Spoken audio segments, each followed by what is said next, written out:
and welcome to another exciting edition of the P&B World Cup Show on Politics and Business Television. I'm your host, Abel Sunday. The FIFA World Cup yet again delivered another unforgettable night of football. England edged past a resilient Norway 2-1 to secure their place in the semifinals, while Argentina produced another commanding display with a 3-1 victory over Switzerland, setting up a blockbuster last four clash. Tonight, we'll break down the key moments, tactical battle, standout performance, and what this result means for the road to the World Cup finals. Joining me for this exciting discussion are the insightful Jackson Caleb and Joseph Etuk. This is your P&B World Cup Show. No gimmicks, no distractions, just pure unfiltered sport action. Diogo Dalot, he pulls the ball then. Make the P&B Sports Show part of your weekday routine. Philogene in the penalty area, twisting and turning. He tries to flick it towards goal. Monday to Friday, 9 a.m. Make the P&B Sports Show part of your weekday routine. Into Osimhen. 30 minutes of breaking headlines, in-depth analysis, match preview, PM, one explosive hour of fearless opinion, heated debate, and non-stop football conversation. Weekdays at 9 a.m., Saturdays at 1 p.m. Stay ahead of. It's P&B World Cup Show reaching live from the nation's capital, and I've been joined by the insightful Caleb Jackson all the way from the Oil City, Port Harcourt. Caleb, good evening. How is Port Harcourt today? I think we don't have him yet, but we'll have one and only Joseph Etuk. That's what I used to call him. Etuk, how are you this evening? The Calabar boy, as they used to call him.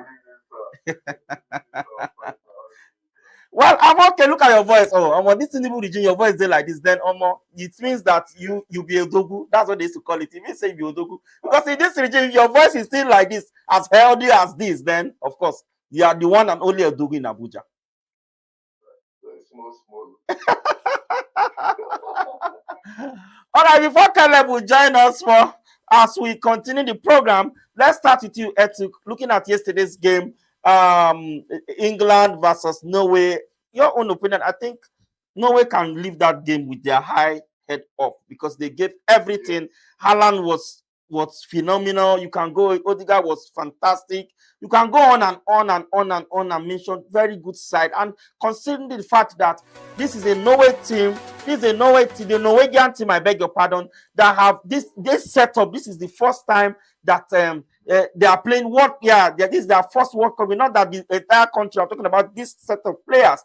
This is their first time. This is their debut on the World Cup. And of course, even the Norway team, the Norwegians we're talking about, the team for the past 20 years, this is the first time they're coming in 20 years. So far so good. I think they've given good account of themselves. Let me get your thoughts on that, Joseph. Well, I think they actually proved themselves worthy and proved themselves that even in the next forthcoming World Cup that they can actually go for, because it's been their first World Cup match and they could progress until the semi-final. Haaland scoring the World Cup. I mean, that's enough to tell you that these young, brilliant stars, they are ready to actually take over the Norwegian team and bring it forward in the World Cup. So I was actually really impressed about them. I wasn't disappointed at all.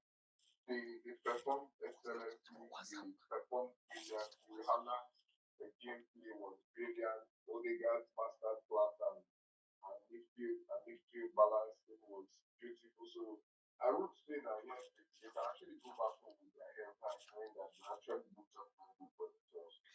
Actually, they did so well for themselves. That's what Joseph just said. I think I've been told that the insightful Caleb Jackson from Port Harcourt just joined us. Caleb, good evening. How is the Oil City this evening?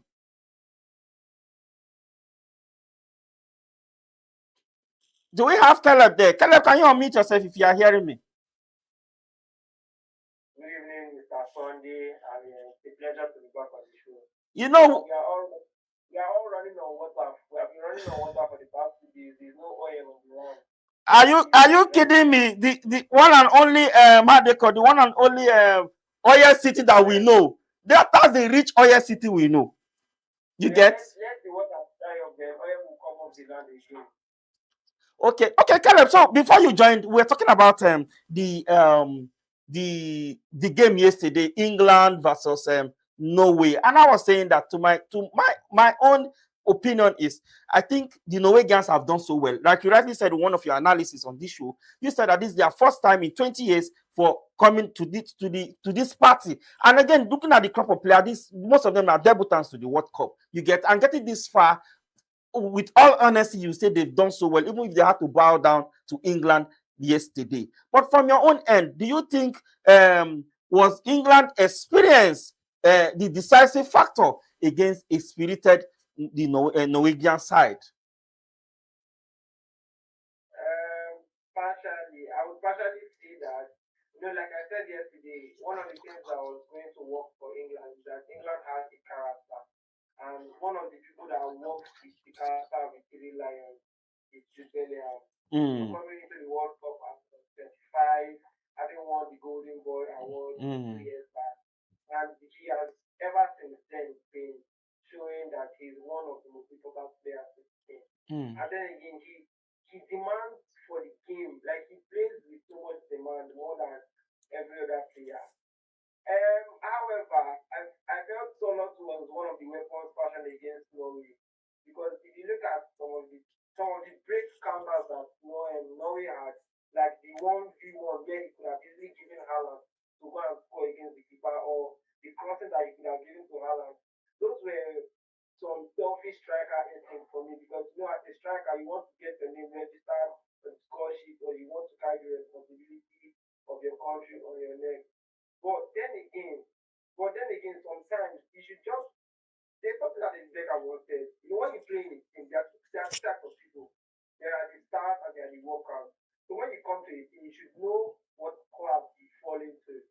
Haaland in that team already is a star, and he still works. Someone has not really been star of the team. He has been in the worker category. And I said something yesterday. I said he's going to be doing more of off the ball. So I expected him to go into this game with that chance. When I saw the counter, I expected him to just play the pass once, so that at least just around through 1v1. At least we won't remember their smaller, to be honest, because I personally wanted Norway to go through. But then again, I think this Norwegian team have been outstanding, nevertheless. They have, in all ramifications, they have been outstanding. It even took England an extra time to win the game. So that again shows you that the Vikings sailors are not to be treaded upon. And I will give them kudos, just like Mr. Joseph said, we will be expecting them to return in the next World Cup, hoping that they work on their compatibility and then it come back stronger like they were this year. All right, they'll come back stronger like they were this year. But before I'll give you a breather, Jackson, before I go back to Joseph, I want to ask what tactical change helped England secure the victory, because looking at like Thomas Tuchel, of course, you talked about his brilliance yesterday on this show, and looking at how were they able to tweak it, and looking at what and you guys and Oba talked about the brilliancy of Jim Bellingham as well. So looking at Bellingham, playing him either top 9, go to number 10 or proper 10. Do you think that is just a tactical genius? Because actually, Jim Bellingham scored the 2 goals yesterday to rescue England yesterday. Okay, coming into this competition, Jim Bellingham already has 6 goals in 46. I think 6 goals in 52 appearances nationally for. No, sorry, he had 10 goals in 52 appearances for England, and most of the goals that he has scored have happened to be in competitive fixtures, Euros and World Cup. And if you watch his style of play, especially in the first season in Madrid, he happened to be that running behind striker. He was not the out-for-out striker, but he was always in the box. He was always in the finishing position. And coming into this game, Harry Kane is not the kind of striker that always likes to stay in the 18, and he likes getting involved in the game. And that creates an overload space for runners, people that like to run into the ball, people that like to get space in. And I keep saying this thing, Bellingham reads the game, like he sees those spaces. There was one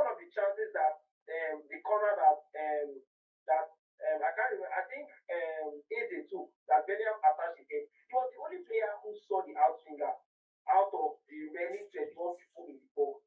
So that again shows you that he times the ball and he sees, and he's an intelligence runner. That's one thing. If you look at the first goal, it shows you his run.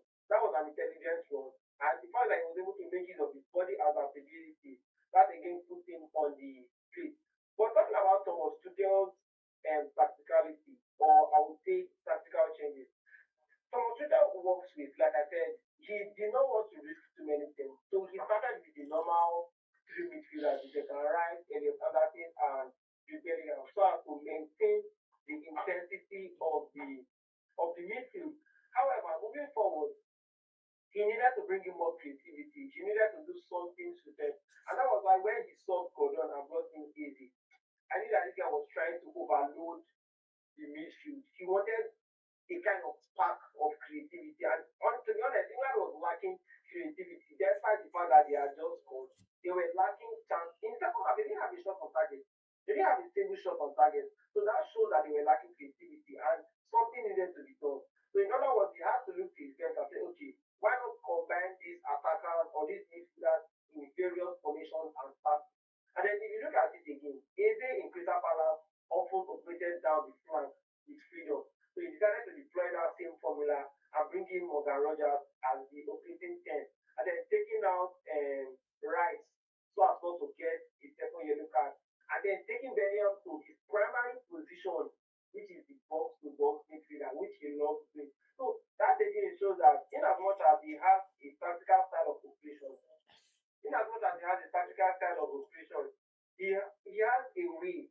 He wants the players to roam within their natural abilities or within their best position. And that's why if you don't see the sub that he did when he brought Christian, he first of all brought him into the midfield and then he has to pick out Costa to take Christian to right back so that his formation can work with the players at their natural best. So you can see the combination that he's trying to do with the team. He's not trying to impose his tactics at the detriment of their players. All right, Joseph. Let me ask you this. Looking at Real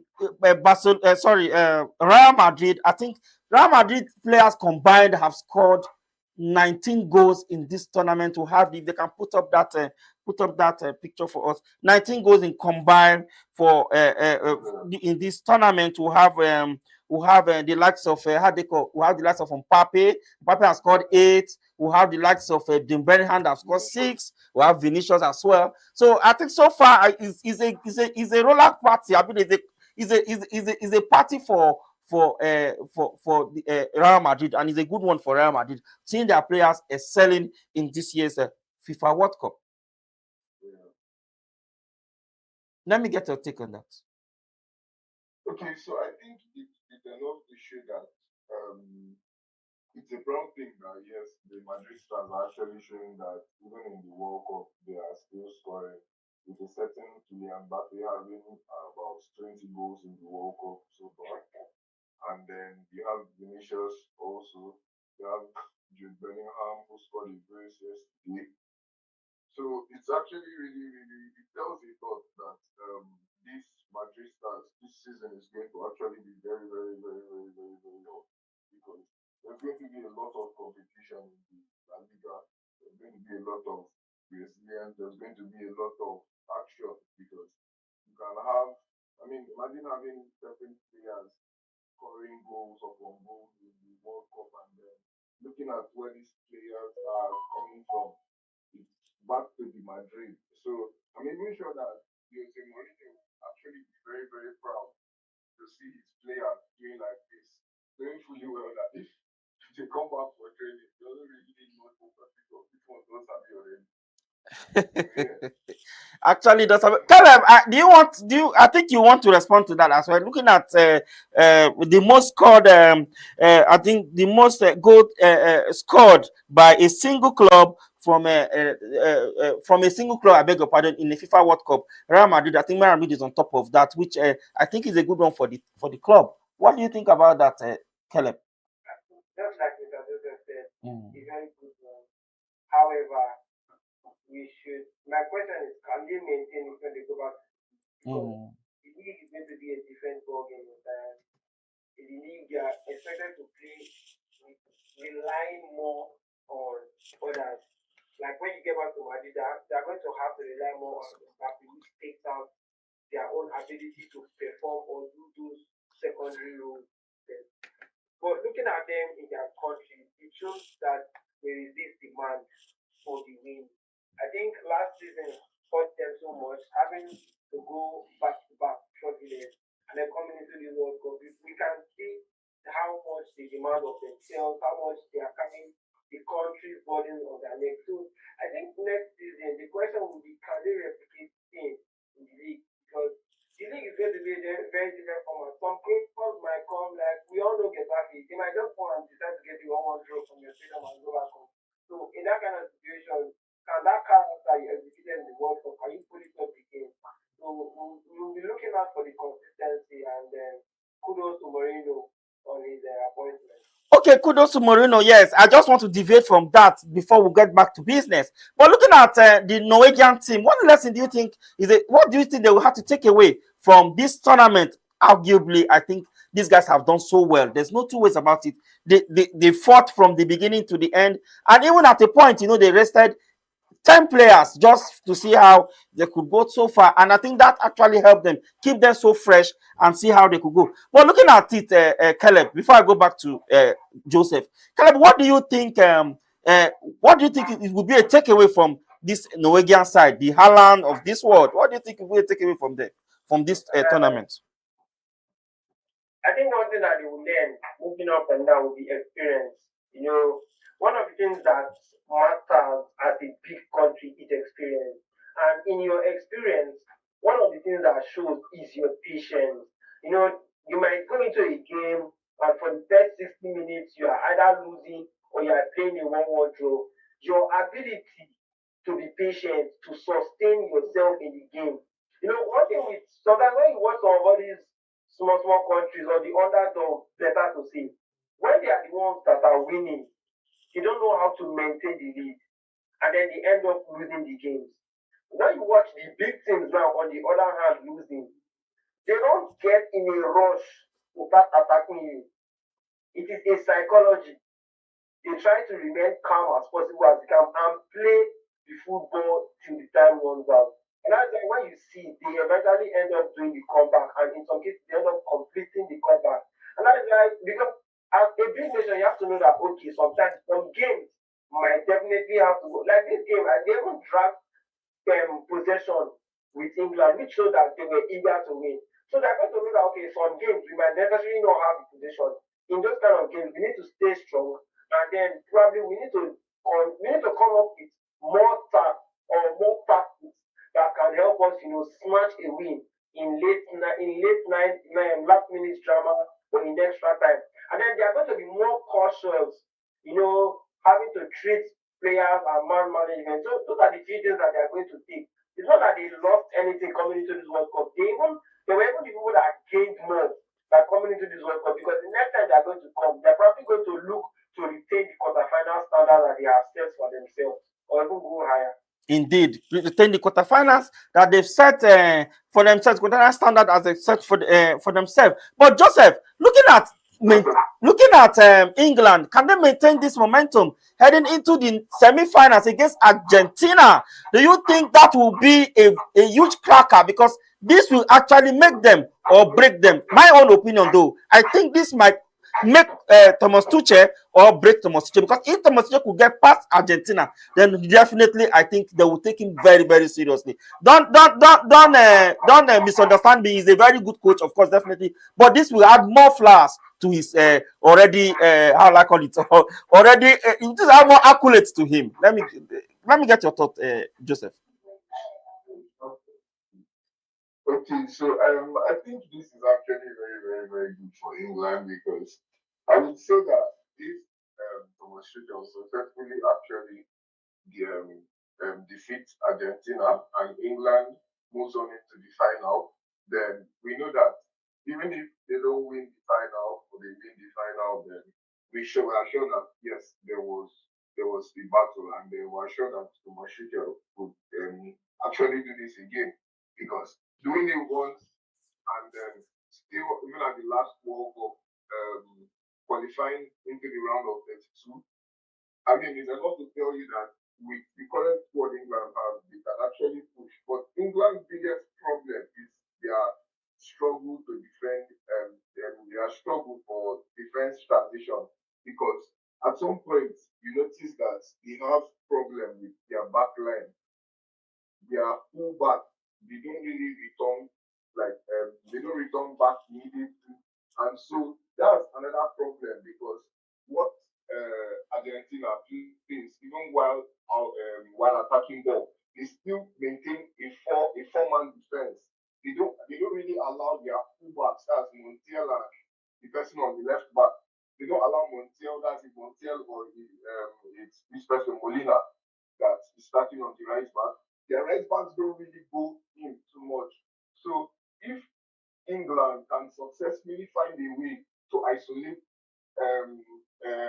a certain Messi, Martinez, just like how Haaland was isolated in their last game, then I'm pretty sure that England can actually increase and go and move up to the final.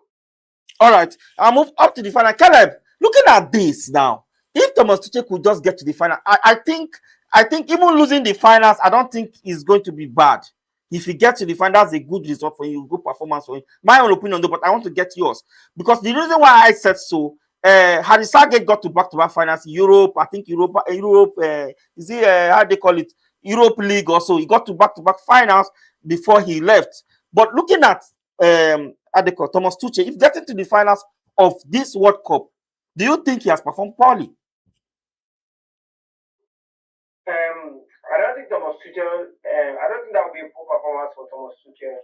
I mean, because it's less than 400 days that he's taking over this job, and with the way he's transformed these players, and you can see how well he tries to transmit his ideas, and most importantly, the passion. I think that's one thing that Thomas Tuchel has as a manager, that he tries to infuse in you as a player, the passion for the game, the passion to win games. So definitely, if they eventually do run out of gas in the final, I think it's a standout performance. Because the last time England went to the final, if I can remember, I started to be corrected, it was 1966 when they won the World Cup. I mean, apart from that, they haven't gotten past the semi-finals in 2018 when they lost to Belgium. So I mean, going back to the final would be a very good start for him. And then if he doesn't eventually win it, it will still be a good achievement for the team and for him.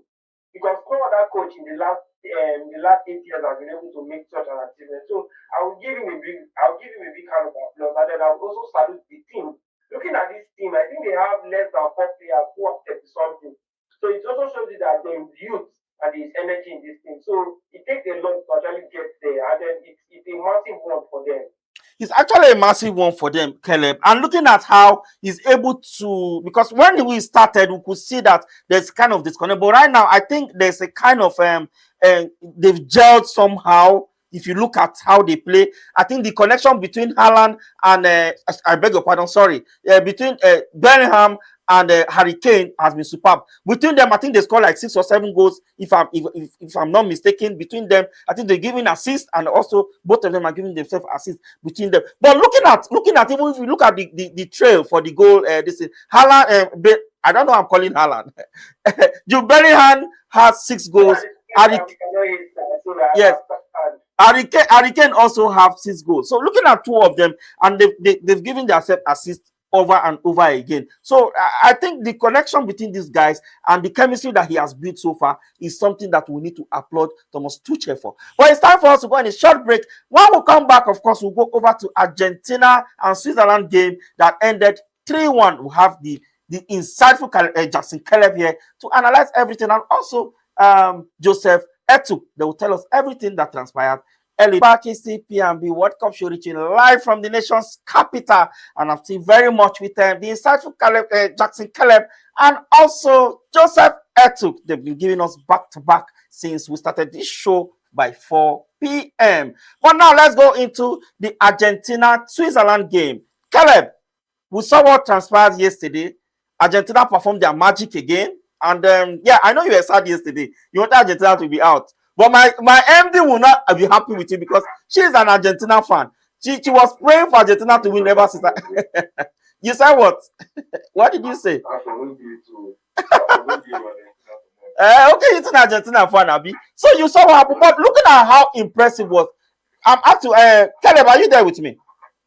Yes, I'm here. Okay, how impressive was Argentina's attacking display against Switzerland yesterday? Argentina struggle. That's what I can say. After Messi, they will need to watch some kind of videos. You know, to clean that drawing board and start some kind of thing. Well, to be really frank, actually, imagine a whole Switzerland of 10 men were able to hold down an Argentina 11. Not only that, they carried the game into the second half of extra time before Argentina could actually find the breakthrough, which showed you a long period of struggling and suffering. Now, watching the game yesterday, at some point I felt disappointed because how do you, as a player, you watch a game or they give you the ball.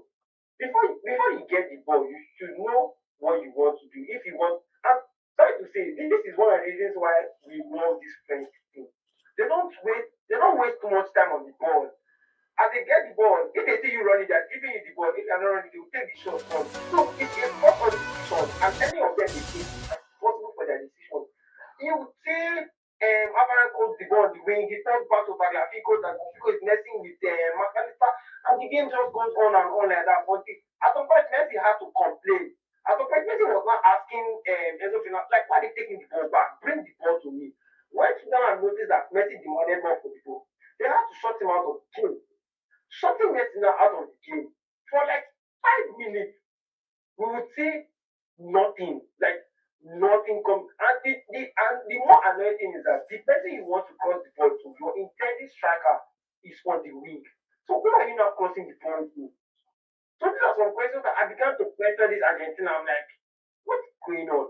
Kudos to the substitution that Scaloni did when Almada came on. Was the only person that was courageous to start taking shots.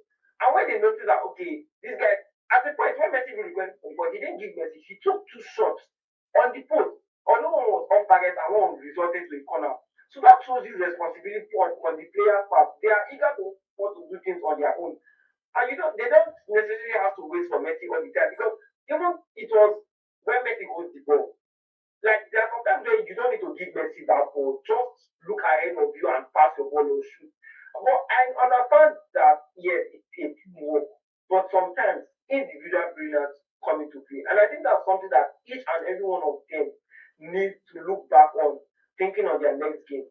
I was really expecting a game to, even if they wanted to defend the 1-0, which I knew was going to be very difficult for them to defend, they had a problem.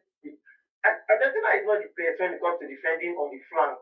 They are defending at the middle of the park, because most of the goals they have considered always comes from the flank, and which is something I don't know whether it's the player's error or the inability to read the movement of the opposition.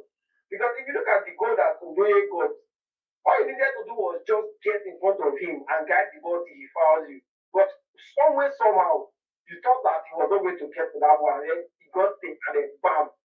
So these are some of the things that I think Argentina need to work on. Yes, looking at, imagine Alvarez staying in the game till 100 and something minutes before registering 1 shot on target. Like, you have to play 100 and something minutes. So if he was substituted, he definitely would have had no impact in the game again. And Lautaro coming into the game too, fine, you scored a goal. But then again, your physical presence wasn't there in the force. Just your presence, we even expected that, okay, as they come in, they were going to switch to a 4-4-2 back instead of the original formation they played, so that Messi can play at the right side of the game, and those two can go aggressive and press them, since they are 9 men in a row. But when even Switzerland themselves with 1 man down, they were still attacking, they were still shooting. And we'll talk about Switzerland later, but I felt that the coach of Switzerland too had some error on his part. But however, I think Argentina needs to reconstruct their attacking, and they have players. They have a lot of players who have this attacking ability. We have Nico Paz. We have not seen Nico Paz ability in this World Cup. But probably you know you know, in a team like this, when you have a superstar, it overshadows everybody. They are all looking up to him. They just feel that okay, Messi can just perform all the magic. They don't want to step up. You understand? At least you play football, you understand. Sometimes when you have a big name in your squad like this, you feel that oh, you are covered. You don't want to really step up, except probably when that person go or leave the team. That is when you have to step up into that show. I think that's the issue they are having with the Argentine team. That's one of the issues. And I clearly understand that. That is why I'm saying if this issue continues like this, then it's definitely going to take time because Copa America is next year. So let's see.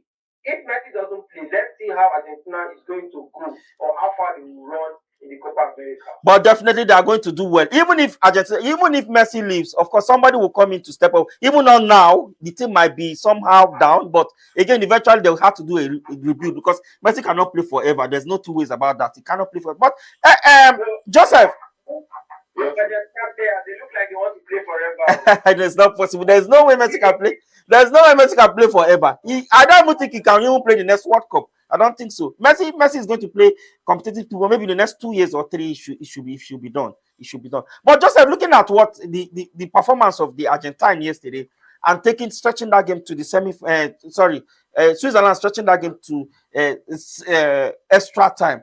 I didn't mean it was Colombia. Do you think Colombia would have done better? I think Colombian players would have actually struggled a lot because coming the fact that they are both South American. But you know, Colombia and Argentina. Colombia know how to beat Argentina very well. Hope you know. That's one thing. The Colombians actually know how to join Argentina. So I'm thinking if it was actually Colombians against Argentina, then we may have seen Argentina lose at the semi-final. But we thank God that it wasn't a certain Colombia. It was Switzerland. Okay, and don't forget saying you're an Argentina fan. He said they thank God. Okay. My good can continue his last World Cup run.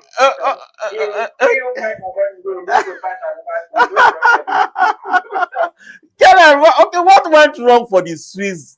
Let me know defensively. What really went wrong? Because I think that guys, what they played against Colombia, they were very compact. But what really went wrong? But yes, to be honest, playing 10 man down, 1 man down against Argentina and stretching, they've done so well. Probably maybe tired legs and stuff like that. But again, what do you think really went wrong? Why do you have to get a red card? Or why do you have to get someone dismissed out of the game when you know a very important game like this? That you need everybody has to be on deck. Mr. Joseph, would you like to comment before I say anything? Okay. So I think concerning that Switzerland's game, it was more of a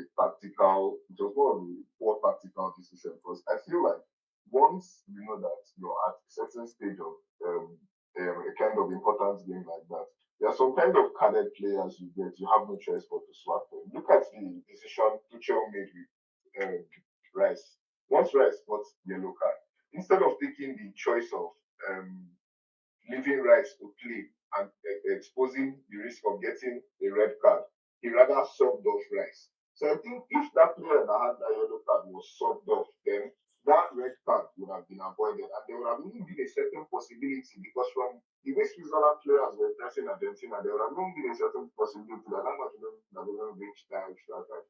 Because at some point in the match, I was actually scared because it was looking more like Switzerland were actually backing Argentina, pushing them back, and then they weren't really giving Messi chance. You could see 2 midfielders always dropping on Messi whenever there he was with the ball. So I think the red card was really one of their biggest issues.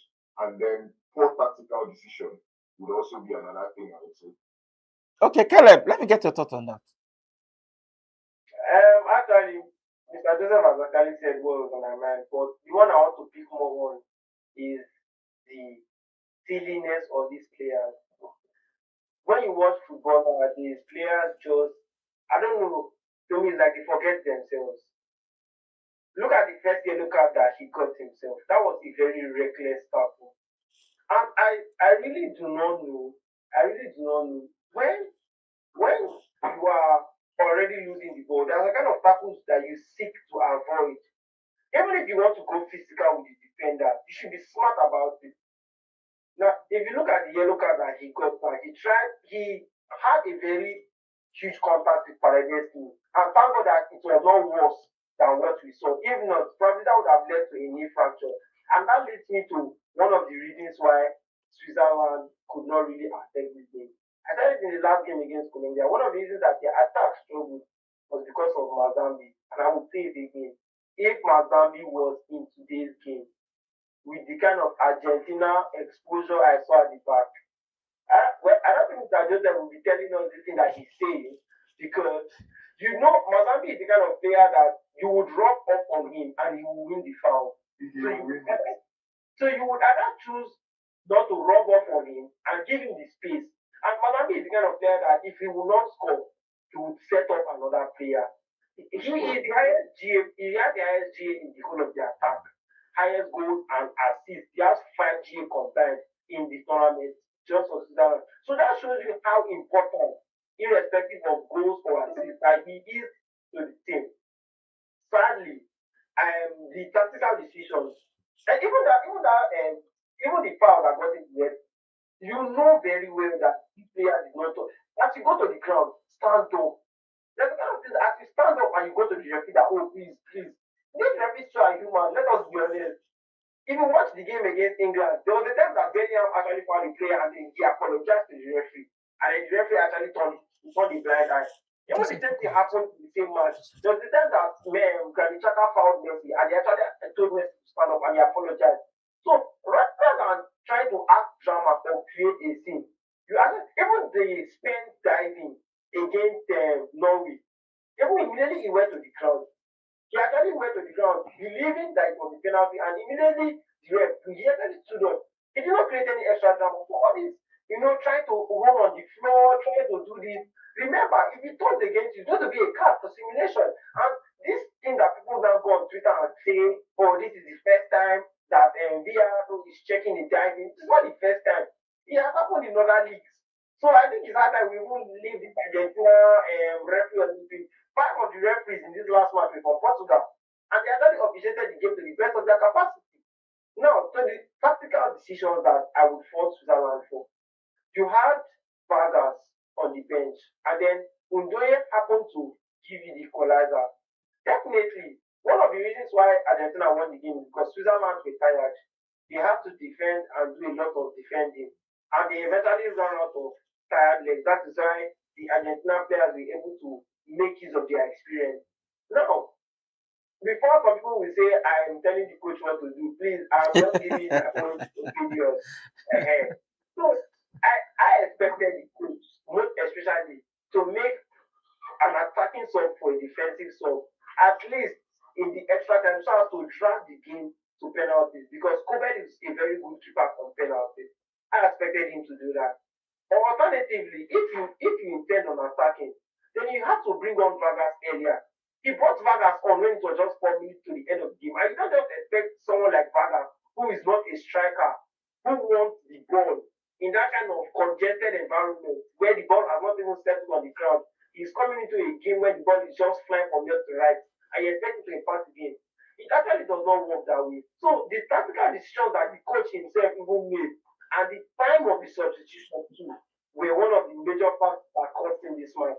Because if you look at the time that he made most of his substitutions, it was after the 2-1. And even after the 2-1, Argentina players somehow found a rhythm back into that game, while the Swiss were struggling. All right, that's a good one. That's a good one, and I think, like you rightly, I want to agree with you, because the Switzerland guys, the Swiss, they want to switch.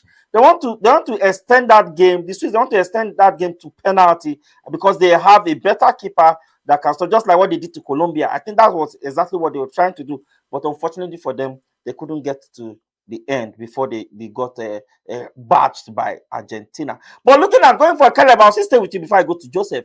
Going for, what do you think the Switzerland should take from this game or from this championship so far, going back home to go and prepare probably for the next competition that will come their way? Where do you think, what lesson do you think they should pick from here? Switzerland is one of the teams that have qualified to 2 quarterfinals in the last 8 years.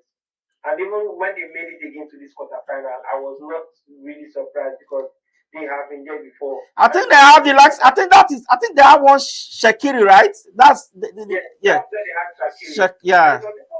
So they only because that I found out the name Embolo. That was the very first time I heard of a player called Embolo. World Cup for the final. So this is for me. They need to reassess themselves, especially for the players who are going to be staying long on the team. I think most of these same players are going to see them in the qualifiers and especially in the Euros because they still have at least one more World Cup to play. And then again, kudos to Granit Xhaka. I think the only thing that the coach now needs to do is to find that attacking fluidity. Because that's one of the things that got Embolo out yesterday. In as much as he tried to win the fouls of the Argentine players, his own affecting the team was not positive to the team because he didn't have up to 3 shots on target as a striker in 70 minutes before he got the red card. He didn't have up to 2 shots on target. So that again shows that in as much as you are trying to keep the opposition defenders at work, you should also have a target to threaten the keeper. You should also have that ability that when the ball gets to you, you should be able to create a goal scoring opportunity either by scoring or by making the shot on target. So I think that's the only thing that Switzerland has to go back and reassess. They have the attacking prowess, they have the players who can come on with this attacking. They just need to harness and unite their potential. And I think that would be a great gem if they are able to do that. All right, if they will be able to do that, I think that will be good for them. But as we wrap up, Joseph, let me get your take on Argentina versus England at the semifinals. What do you think is going to happen? Do you think who is going to this game with? Please, in 1 minute, who do you think is going to go to this game with? Who have the upper hand, have edge over each other? Okay, I think we've lost Joseph. Let's Caleb. Who do you think is going to have edge? Who is going to this with edge into this game? Who has the edge going into the semifinals? All right. So I think England will be looking to prove something, and just like you said before, Argentina have actually won this cup last year, and they are playing for Messi more or less to give him a one last World Cup dance. So they are not, in as much as they will be willing to win, because Paredes came out yesterday and said, "Man, it's luck." They have been lucky at some special instances. So that is also on their side. Even Scaloni came out to say luck has been on their side in tough matches where they could have gone home. Luck at some point found them. So at this game, they think that I think England might be trying to war off every spirit of luck that Argentina might carry into the game because they have a certain Hurricane who is behind the Ballon d'Or. And then again, they have a certain Thomas Tuchel who is also known for being present in competitive finals, most especially competitions of such caliber. I mean, we saw his abilities in Champions League and Europa League too. So England will be coming more with that desire to win. However, Argentina will be coming to show off what they can do. But I think looking at the squad depth again, England might be recharged, knowing that if they play this match, they don't have a yellow card suspension that bans them from the finals. And even if they collect yellow card, they will not miss out on the finals. So I think that advantage to them might make them more aggressive and want to go into that game. All right. Caleb, your prediction. What do you think is going to end? Scoreline. Scoreline. Extra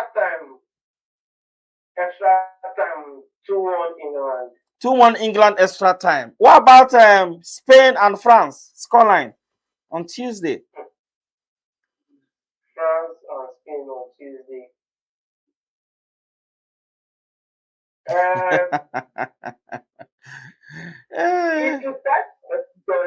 It's quite tough because we are going to see two different philosophies of football. I think this will be the first time that we are going to see France mark.